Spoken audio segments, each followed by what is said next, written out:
L'idée de voir surgir un monde nouveau après le confinement. Ils espéraient que cet enfermement obligatoire éveillerait les consciences sur notre manière égoïste de consommer et de détruire la planète.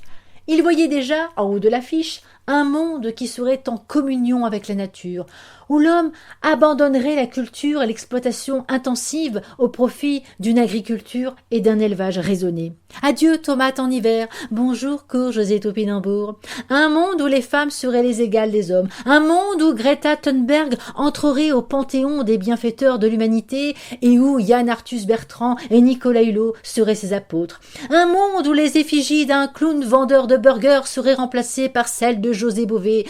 Hélas, le grand soir écolo n'est pas arrivé. Ce ne fut qu'un pétard mouillé, un coup d'épée dans une eau nitratée. Utopie quand tu nous tiens. Bienvenue donc dans le monde d'après, un monde dans lequel des personnes mutilent des chevaux et des vaches sans raison aucune. Bah oui, il n'y a plus d'éléphants et de rhinocéros, faut bien qu'on trouve autre chose pour passer le temps.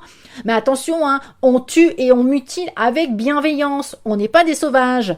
Bienvenue dans le monde d'après, un monde où des vieux beaufs endimanchés viennent dire aux femmes de porter une tenue républicaine. Pas trop couvert, sinon c'est du terrorisme, mais pas trop dénudé parce que sinon c'est de la provocation. Tout ça parce que ces mêmes bonhommes n'arrivent pas à contrôler leurs pulsions et surtout leurs quéquettes. Cachez ce sein que je ne saurais voir, dit Tartuffe à la servante d'Aurine qui lui répond « Pauvre naze, tu t'émoustilles pour un malheureux bout de peau alors que moi je te verrais à poil que ça me ferait ni chaud ni froid. » J'ai un peu modernisé le discours, mais on s'aperçoit que depuis Molière, la situation n'a pas beaucoup changé.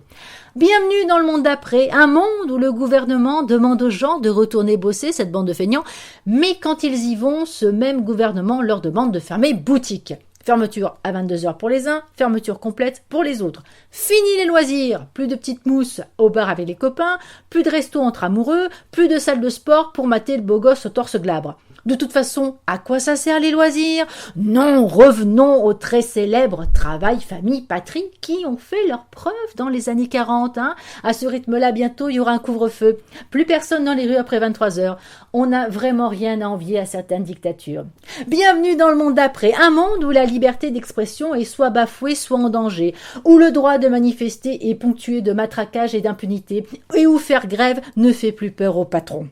Bienvenue dans le monde d'après, un monde où le service public repose essentiellement sur la conscience professionnelle, les médecins, les infirmières, les enseignants, les AESH, les travailleurs sociaux et j'en oublie. Pourquoi les payer plus? Quelques applaudissements aux fenêtres suffisent. Bienvenue dans le monde d'après, un monde où les enfants peuvent aller à l'école se refiler la Covid en sachant très bien qu'ils iront voir leurs grands-parents le week-end malgré les recommandations.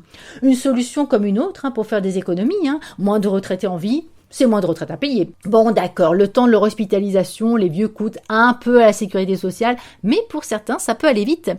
Finalement, le monde d'après, c'est comme le monde d'avant, mais en pire.